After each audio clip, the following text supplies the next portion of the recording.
8, 9, 10, 11, 12, C5H12। आपने इसका फार्मूला निकाला, जनरल फार्मूला ऑफ एल्केन से, तो CnH2n+2। आप देखेंगे कि कार्बन के यहाँ 5 परमाणु हैं और हाइड्रोजन के 12 परमाणु हैं, तो इसका मतलब ये एल्केन है।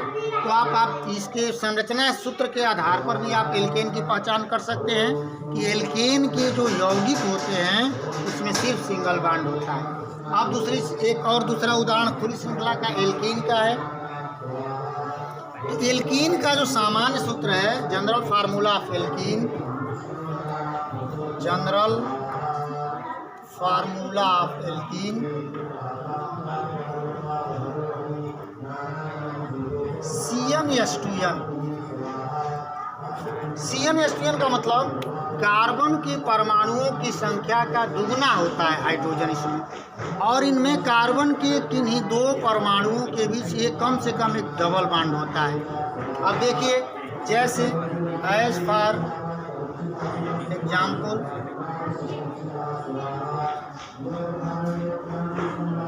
C4H8, तो इसमें 1, 2 और यहाँ एक डबल बॉन्ड लगा दिया और एक कार्बन को सिंगल बॉन्ड से। तो इसमें आप देख रहे हैं कि 1, 2, 3, 4 कार्बन है, और यहाँ पर यह 2 कार्बन के मध्य में एक डबल बॉन्ड है। अब सबकी बैलेंसी को देखिए, तो पहले वाले कार्बन की एक संयोजकता पूरी है, एक कार्बन से जुड़ा हुआ है यहाँ पर, और 3 संयोजकता बाकी है, तो इसका स्ट्रक्चर ऐसे पूरा करते हैं। अब यहाँ 2 और 1 3, एक कार्बन परमाणु यहाँ से जोड़ दिए, और यहाँ एक कार्बन परमाणु है, 2 यहाँ से जुड़ा हुआ, एक यहाँ से, इसकी एक वैलेंसी बाकी है और इसकी 3 वैलेंसी बाकी है। तो ये आपका हो गया C4H8। अब हमने एल्कीन की संरचना बताया। एल्कीन में कार्बन की संख्या का दुगना होता है हाइड्रोजन एल्कीन में, और एल्कीन के जो कंपाउंड होते हैं, एल्कीन के जो यौगिक होते हैं, उनमें कार्बन की संख्या का दुगुना हाइड्रोजन होता है। तो जैसे आप देखेंगे C4H8, और कार्बन के किन्हीं 2 परमाणुओं के मध्य कम से कम एक डबल बॉन्ड होता है। ये एल्कीन की विशेषता होती है। एल्कीन को द्विबंध वाला असंतृप्त हाइड्रोकार्बन कह सकते हैं। 2 द्विबंध वाला असंतृप्त हाइड्रोकार्बन। संतृप्त हाइड्रोकार्बन किसे कहते हैं? जिसमें कार्बन की चारों संयोजकता एकल बंध से पूरी होती है, उसे संतृप्त हाइड्रोकार्बन कहते हैं। और जिसमें कार्बन की चारों संयोजकता एकल बंध से न पूरी होकर कम से कम एक डबल बॉन्ड और या एक ट्रिपल बॉन्ड हो, तो वो असंतृप्त हाइड्रोकार्बन होता है। जिसमें अगर डबल बॉन्ड होता है, द्विबंध होता है, उसको द्विबंध वाला संतृप्त हाइड्रोकार्बन कहते हैं, और जिसमें ट्रिपल बॉन्ड होता है उसको त्रिबंध वाला असंतृप्त हाइड्रोकार्बन कहते हैं। अब यहाँ ध्यान दीजिएगा, तो अभी हमने एल्केन के आणविक सूत्र के आधार पर उसकी चर्चा किया कि एल्केन का जो फार्मूला होता है CnH2n+2 होता है, एल्कीन का होता है CnH2n, और एल्काइन का होता है, ध्यान दीजिएगा, एल्काइन का फार्मूला होता है CnH2n-2। CnH2n-2। अब यहाँ देखिए, अगर कार्बन 2 है तो हाइड्रोजन क्या होगा? हाइड्रोजन 2 × 2 - 2। इसका अर्थ है कि कार्बन 2 है तो 2 × 2 यानी 4 में से 2 को लेस कर देंगे, तो ये हो जाएगा C2H2। अब इसकी संरचना सूत्र हम कैसे बनाएंगे? मैंने बताया है कि एल्काइन की एक विशेषता होती है कि कम से कम एक ट्रिपल बॉन्ड होता है। यहाँ 2 कार्बन है, तो कार्बन और कार्बन के बीच में ट्रिपल बॉन्ड लगा देंगे।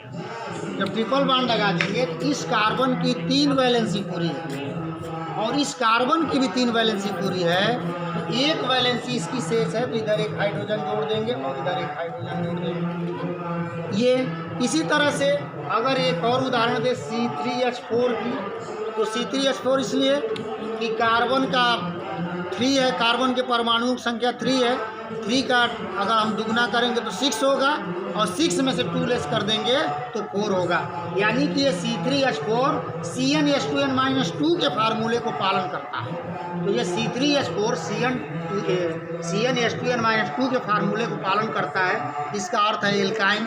अब इसका स्ट्रक्चर बना के देखें कि क्या इसमें एक ट्रिपल बॉन्ड है कि नहीं कार्बन के परमाणु में।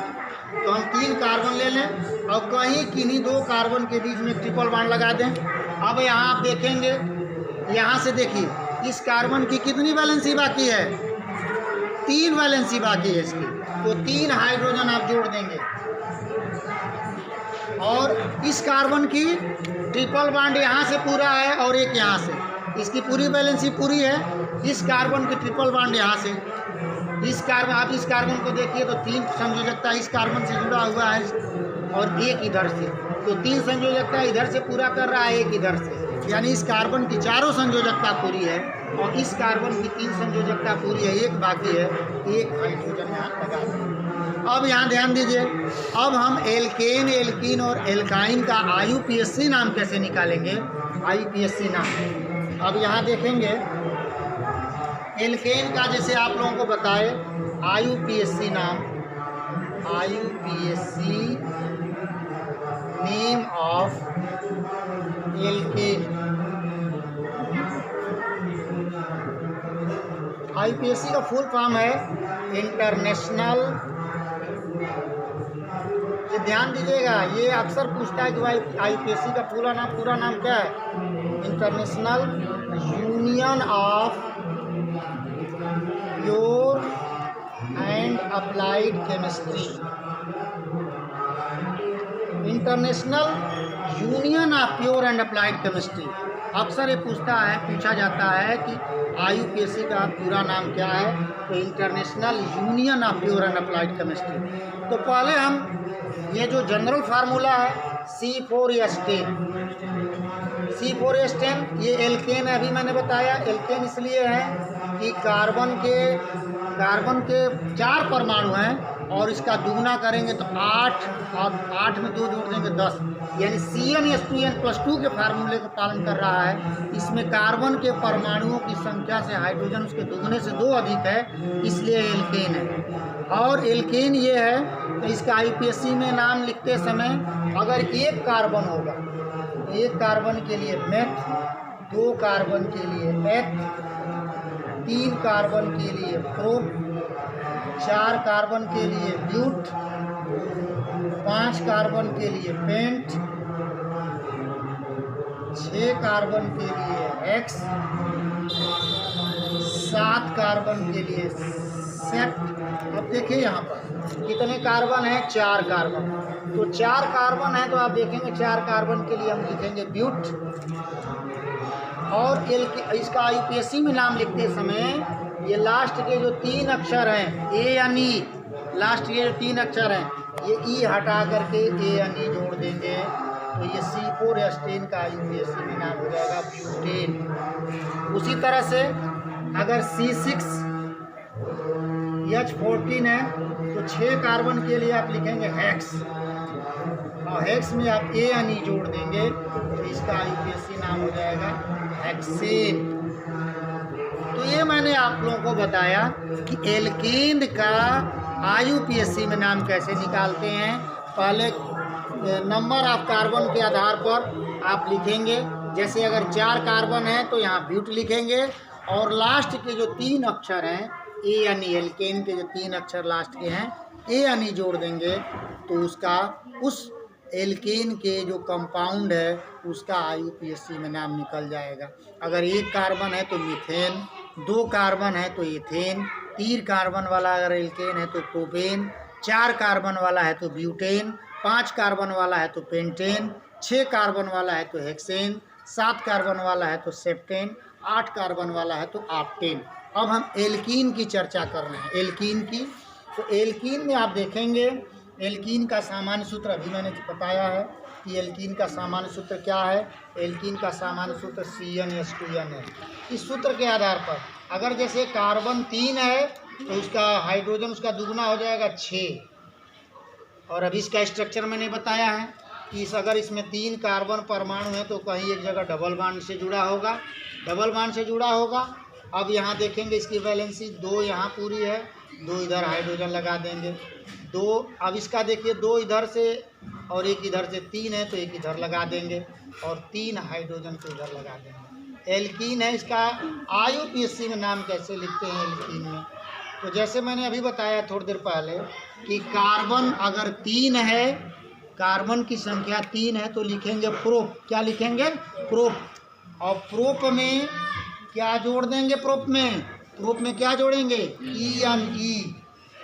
तो ये EN ये E हटा देंगे तो ये प्रोपीन हो जाएगा। अब उसी तरह से C4H8 है तो कार्बन की संख्या 4 है तो ब्यूट लिखेंगे और ब्यूट में ENE जोड़ देंगे तो क्या हो जाएगा?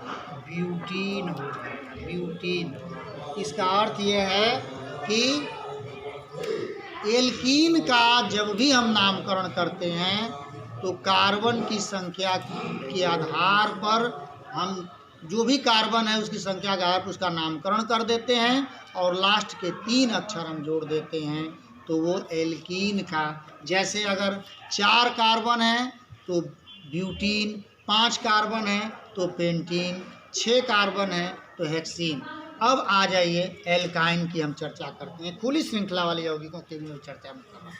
एल्काइन, तो एल्काइन है, एल्काइन ध्यान दीजिएगा।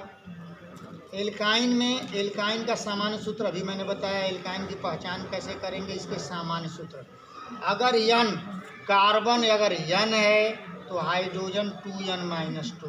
जैसे सपोज दैट कार्बन के 3 परमाणु तो हाइड्रोजन के कितने परमाणु होंगे? 3 × 2, यानी 2N की वैल्यू यहाँ रख देंगे, 2 × 3 -2। कार्बन 3 होगा तो हाइड्रोजन 3 × 2 यानी 6 में से 2 लेस कर दो तो 4। ये जो एल्काइन वाला कंपाउंड बन रहा है C3H4 बन रहा है। एल्काइन वाला जो कंपाउंड बन रहा है C3H4। अब इसका स्ट्रक्चर देख लेते हैं। तो स्ट्रक्चर में 3 कार्बन है, 1 2 3 और एक जगह ट्रिपल बॉन्ड लगा देंगे, ट्रिपल बॉन्ड लगा देंगे। आप देखेंगे इस कार्बन की 3 संयोजकता पूरी है, 1 बाकी है, यहाँ हाइड्रोजन से जोड़ देंगे। यहाँ क्या है? 3 इधर से 1 इधर से, इसकी चारों पूरी है। यहाँ कितने लगा देंगे? 1 2 3।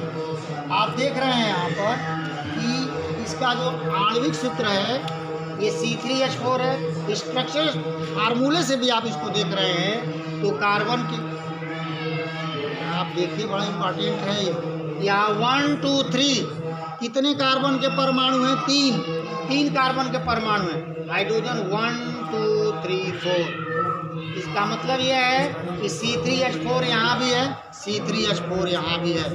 अब इसका एल्काइन का IUPAC में नाम कैसे निकालते हैं तो आप ध्यान देने वाली बात है। एल्काइन का C3H4 है तो आप देखेंगे कार्बन के परमाणुओं की संख्या क्या है? 3 है तो 3 के लिए क्या लिखेंगे? प्रोप।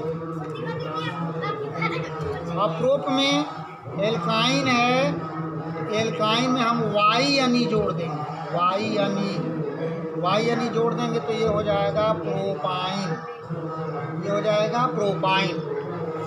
तो इसका अर्थ ये है कि अगर हम एल्काइन के कंपाउंड का IUPAC नाम लिखते हैं तो कार्बन की संख्या के आधार पर हम उसका नामकरण करते हैं, उसमें लास्ट के 3 अक्षर को जोड़ देते हैं। जैसे आप देखेंगे C3H4 तो 3 कार्बन को हमने प्रोप लिखा और प्रोप में हमने क्या जोड़ दिया? YNE, तो ये हो गया प्रोपाइन। इसी तरह से अगर C4H6 है, आप देख रहे हैं कि कार्बन 4 है, उसके दुगने से 2 कम कर दीजिए यानी 6। निश्चित है कि फार्मूले के आधार पर ये क्या है? एल्काइन है। तो एल्काइन है इसके फार्मूले के आधार पर। तो 4 कार्बन को हमने क्या लिखा है? ब्यूट। और ब्यूट में हम YNE जोड़ देंगे, ये हो जाएगा ब्यूटाइन। अब आप यहाँ ध्यान दीजिएगा तो ये जो खुली श्रृंखला वाले यौगिक हैं, ये जो है ये एक दूसरे से जुड़ते हैं और लंबी लंबी श्रृंखला वाले यौगिक बनाते हैं। अब जब कार्बनिक यौगिक का हम दूसरा वर्गीकरण करते हैं बंध श्रृंखला वाले, तो बंध श्रृंखला वाले यौगिक को हम दो भागों में बांटते हैं। एक